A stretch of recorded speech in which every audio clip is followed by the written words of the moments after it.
Hello everyone, स्वागत है आप सभी का आपके अपने YouTube channel teaching exams mastermind में।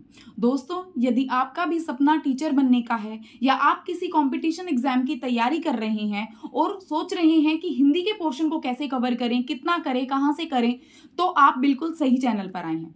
दोस्तों, मैंने काफ़ी सारे टीचिंग एग्जाम्स दिए हैं और साथ में कॉम्पिटिटिव एग्जाम्स भी दिए हैं और राइट नाउ मैं एज अ साइंस टीचर काम कर रही हूँ। तो मैं अपने एक्सपीरियंस से आपको बता सकती हूँ कि आपको हिंदी का पोर्शन कितना कवर करना है, कहाँ से कवर करना है, बस आप मुझे फॉलो करते जाइए। तो हिंदी का कोई भी क्वेश्चन आपका मिस नहीं होगा एग्जाम में, इतना मैं विश्वास दिलाती हूँ। तो दोस्तों, आइए मैं आपको हिंदी का पोर्शन दिखा देती हूँ कि हम कौन सा पोर्शन सबसे पहले कवर करेंगे। दोस्तों, यहाँ मैंने आपको एक बार हिंदी की वेटेज बताने की कोशिश की है। देखिए, एचटेट में जो हिंदी आती है वो 15 मार्क्स की आती है। जो टीचिंग एग्जाम है हरियाणा का, जो प्री एग्जाम है टीचिंग लगने के लिए, टीचर लगने के लिए हरियाणा में, तो एचटेट में 15 मार्क्स की हिंदी आती है और ये 15 मार्क्स की हिंदी काफ़ी अच्छे लेवल की होती है। बच्चों के क्वेश्चंस बन नहीं पाते हैं, 6-7 क्वेश्चंस रह जाते हैं कई बार, जो अगर हम पढ़कर नहीं जाते, पढ़कर जाते हैं तो 12-13 क्वेश्चंस हमारे बन जाते हैं। तो लेकिन हिंदी का पोर्शन काफ़ी, अगर हम करके जाएंगे तो काफ़ी हमारा टाइम भी सेव करेगा और हमारे मार्क्स जो हैं वो इंक्रीज करने में काफ़ी हेल्प करेगा। तो ये हिंदी का पोर्शन हम बहुत अच्छे लेवल का प्रिपेयर करेंगे ताकि एचटेट हो या कोई भी टीचिंग एग्जाम हो या कोई भी कॉम्पिटिटिव एग्जाम हो, हिंदी के पोर्शन से आपके मार्क्स नहीं कटेंगे। दोस्तों, सीटेट में हिंदी के क्वेश्चंस आते हैं, जो होता है उनकी वेटेज होती है 30 मार्क्स होती है। DSSB में जो एग्जाम होता है, स्क्रीनिंग एग्जाम या मेंस एग्जाम जो भी होता है, उसमें 20 मार्क्स की हिंदी आती है। KVS में 10 मार्क्स की हिंदी आती है। NVS में 15 मार्क्स की हिंदी आती है। तो दोस्तों, जैसा कि आप देख रहे हैं कि हिंदी का जो पोर्शन है वो हर टीचिंग एग्जाम में पूछा जाता है और प्लस कोई भी कॉम्पिटिशन एग्जाम हो उसमें हिंदी का जो पोर्शन है वो पूछा जाता है। तो आइए मैं हिंदी व्याकरण के कुछ इंपॉर्टेंट टॉपिक्स जो हमें करने हैं वो मैं आपको एक बार बता देती हूँ। हिंदी व्याकरण के इंपॉर्टेंट टॉपिक्स हैं संधि। संधि से एक क्वेश्चन हर टीचिंग एग्जाम में पूछा जाता है। समास हो गया, उपसर्ग, प्रत्यय, तत्सम और तद्भव, कारक, विशेषण, क्रिया जिसमें सकर्मक या अकर्मक क्रिया आती है पूछ लिया जाता है, वाच्य, शुद्ध वर्तनी, विलोम शब्द, पर्यायवाची शब्द, मुहावरे, वाक्यांश के लिए एक शब्द और वाक्य शुद्धि। ये सभी टॉपिक्स जो है हमारी प्रायोरिटी रहेगी। सबसे पहले हम इन सारे टॉपिक्स को कवर करेंगे क्योंकि इनमें से क्वेश्चन आता ही आता है। उसके बाद भी कुछ टॉपिक्स रह जाते हैं, वो भी हम कवर करेंगे, लेकिन सबसे पहले प्रायोरिटी वाइज हम यही पोर्शन को कवर करेंगे। चलिए, आज हम विलोम शब्द से स्टार्टिंग करते हैं। दोस्तों, बचपन में हम सभी ने विलोम शब्द याद किए थे, लेकिन अब क्या है कि जब कंपटीशन एग्जाम्स की बात आती है तो थोड़े से यूनिक, थोड़े से टफ विलोम शब्द पूछे जाते हैं जो एकदम से हमारे दिमाग में नहीं आते हैं। इसलिए इनकी प्रैक्टिस करना बहुत ज़रूरी है क्योंकि ये एग्जाम में पूछे जाते हैं और अच्छे मार्क्स हमें गेन करवा देंगे अगर हम पढ़ कर जाएंगे तो दोस्तों, बिल्कुल जो मोस्ट इंपॉर्टेंट विलोम शब्द होंगे जो कंपटीशन एग्जाम्स के लिए आपको पढ़ने ही पढ़ने चाहिए, वो मैं आपको यहाँ पर करवाऊंगी। दोस्तों, आइए सबसे पहले जानते हैं कि विलोम शब्द क्या होते हैं। किसी भी शब्द का विपरीत अर्थ प्रकट करने वाले शब्दों को विलोम या विपरीतार्थक शब्द कहते हैं। जैसे आस्तिक, जो भगवान में आस्था रखता है, आस्तिक का जो विपरीतार्थक शब्द है वो होता है नास्तिक। ठीक है। जंगम का विपरीतार्थक शब्द होता है स्थावर। मूक का विपरीतार्थक शब्द है वाचाल। मूक मतलब जो चुप रहता है, वाचाल जो अधिक बोलता है। स्मरणीय तथ्य, कुछ इंपॉर्टेंट जो बातें हैं जो हमें एग्जाम में ध्यान रखनी है वो मैं एक बार आपको बता देती हूँ। तत्सम शब्द का विलोम शब्द जो होता है वो तत्सम ही होगा। अगर यदि कोई तत्सम शब्द है, तत्सम शब्द कौन से होते हैं?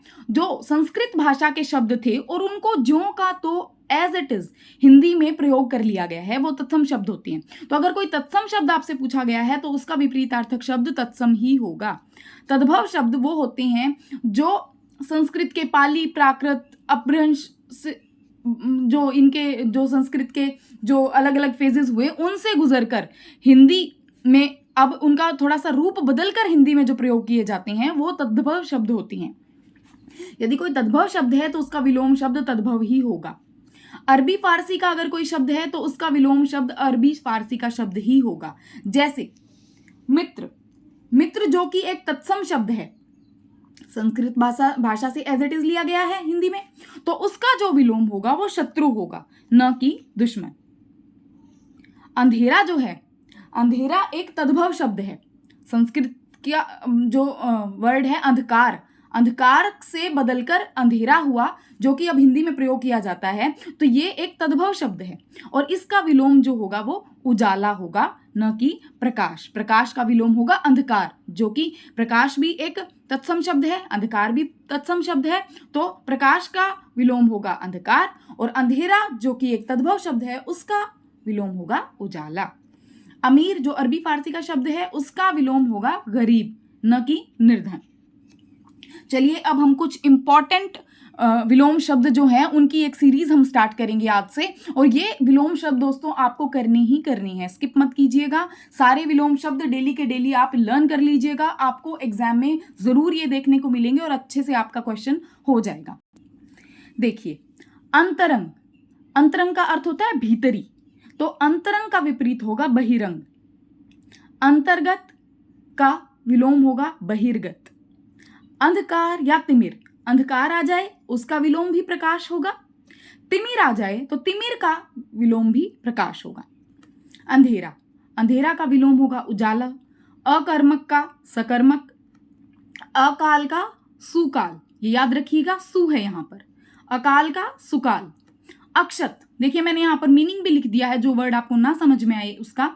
अक्षत, अक्षत का विलोम हो, अक्षत का अर्थ होता है जो घायल न हो, उसका विलोम होगा विक्षत, जिसका अर्थ है बहुत घायल। अगवाड़ा का विलोम होगा पिछवाड़ा। अगाड़ी का विलोम होगा पिछाड़ी। अग्र, अग्र मतलब अगला भाग, उसका विलोम होगा पश्च, पश्च मतलब पिछला भाग। ये यहाँ पे ब्रैकेट में दोस्तों मैंने इनका अर्थ लिखा है, इनका अर्थ लिखा है मैंने यहाँ पे।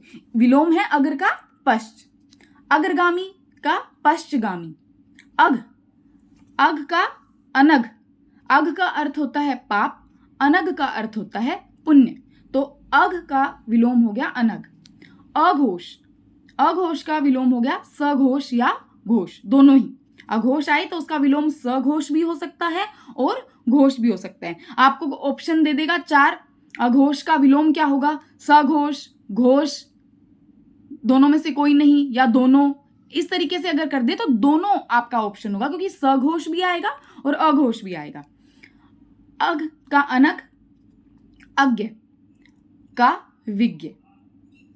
अज्ञ जो होता है वो मूर्ख होता है और विज्ञ जो होता है वो विद्वान होता है। दोस्तों अतिथि, अतिथि का विलोम होगा आतिथेय। अतिथि जो मेहमान हमारे घर में आता है, और आतिथेय जो होस्ट होता है। अतिवृष्टि, अतिवृष्टि मतलब अधिक वर्षा होना। अतिवृष्टि के विलोम 2 हैं, अल्पवृष्टि भी कह सकते हैं या अनावृष्टि भी कहते हैं। दोस्तों मैं अपने पर्सनल एक्सपीरियंस से बता रही हूं कि ये दोनों वर्ड्स जो हैं आपको याद करने हैं, जो भी यहाँ पे मैंने स्लैश लगा के लिखे हैं वो दोनों पे आपको फोकस करना है कि इसका ये भी हो सकता है और ये भी हो सकता है। एग्जाम में कंफ्यूज मत होइएगा, क्योंकि दोनों दे देते हैं और हमें दोनों में से कोई नहीं या दोनों इस तरीके से भी पूछ लेता है, तो हम सोचते हैं कि अल्पवृष्टि होगा, तो आपको क्लियर होना चाहिए दिमाग में। अतिवृष्टि का अल्पवृष्टि भी हो सकता है, अनावृष्टि भी हो सकता है। अथ का इति, अथ का अर्थ होता है आरंभ और इति का अर्थ होता है समाप्त। अनाथ, अनाथ का उल्टा होगा सनाथ। अनायास का सायास, ये देखिए याद रखिएगा सायास है यहां पर, ठीक है। अनायास जो कि बिना प्रयत्न किए जो चीज हो जाए, प्रयत्न रहित। सायास जो प्रयत्न पूर्वक जो चीज होती है उसको सायास कहते हैं। अनिवार्य जो चीज जरूरी हो, करना ही पड़ेगा आपको, उसका उल्टा क्या हो गया, ऐच्छिक या वैकल्पिक। 2 हैं इसके अनिवार्य के, ऐच्छिक या वैकल्पिक। अनुकूल प्रतिकूल। अनुज मतलब छोटा भाई, अग्रज मतलब बड़ा भाई। अनुज का विलोम होगा अग्रज, छोटा भाई बड़ा भाई। अनुनासिक का निर्नुनासिक, देखिए निर्नुनासिक, स्पेलिंग्स पे भी थोड़ा सा ध्यान दीजिएगा किस तरीके से लिखा गया है इसे। अनुयायी का विरोधी। अनुरक्त का विरक्त। अनुरक्त संसार के प्रति जो आसक्त है, जो संसार में आसक्ति रखता है, और विरक्त जो जो संसार से वैराग्य महसूस करता है। ठीक है। अनुरक्ति, वो था अनुरक्त, ये है अनुरक्ति। अनुरक्ति अगर पूछेगा तो उसका होगा विरक्ति। अनुरक्ति मतलब प्रेम का भाव, विरक्ति मतलब वैराग्य का भाव। अनुराग, अनुराग होता है प्रेम और विराग होता है प्रेम का अभाव। अनुराग का उल्टा विराग। अनुरूप, प्रतिरूप, अनुरूप का उल्टा क्या होगा? प्रतिरूप। अनुलोम का क्या होगा? प्रतिलोम या विलोम। अनुलोम का देखिए, हम अनुलोम विलोम तो बहुत बार करते हैं, अनुलोम का हमें विलोम ही याद आता है, लेकिन अनुलोम के विलोम दो हैं। विपरीतार्थक जो है अनुलोम के दो हैं। अनुलोम का एक तो प्रतिलोम और दूसरा विलोम। तो दोस्तों ये आज मैंने कुछ इंपॉर्टेंट आपको विलोम शब्द या विपरीतार्थक शब्द करवाए हैं। आई होप कि आप सभी आज इस वीडियो को देखेंगे और अच्छे से इनको एक बार याद कर लेंगे। हम थोड़े थोड़े विलोम शब्द डेली करेंगे, लेकिन आपको ये याद जरूर करने हैं क्योंकि ये मोस्ट इंपॉर्टेंट है। हिंदी तो मैंने अपने पर्सनल एक्सपीरियंस से, हिंदी का तो मेरे को काफ़ी एक्सपीरियंस हो चुका है कि कहाँ से आते हैं क्वेश्चंस और किस तरीके के आते हैं, तो आपकी बहुत अच्छी हेल्प हो जाएगी। और दोस्तों अगर आपको वीडियो अच्छी लगी हो, इंफॉर्मेटिव लगी हो, तो आप ज़रूर इस वीडियो को लाइक करें, चैनल को सब्सक्राइब करें और बेल बटन को ज़रूर प्रेस कर लीजिए, क्योंकि मैं अब रेगुलर वीडियोस डालूंगी आप सभी के लिए, क्योंकि बहुत सारे कंपटीशन एग्जाम हैं। DSSB का भी एग्जाम है, NVS की भी वैकेंसीज निकली हैं और हरियाणा में CET का एग्जाम भी होने वाला है और CET के मेंस एग्जाम्स भी चल रहे हैं। तो ये हर एग्जाम के लिए आपको हेल्पफुल रहेगी। हिंदी तो मैं आपको एश्योर करती हूँ। तो दोस्तों आज की वीडियो में इतना ही। चैनल को लाइक ज़रूर कर लीजिएगा। धन्यवाद।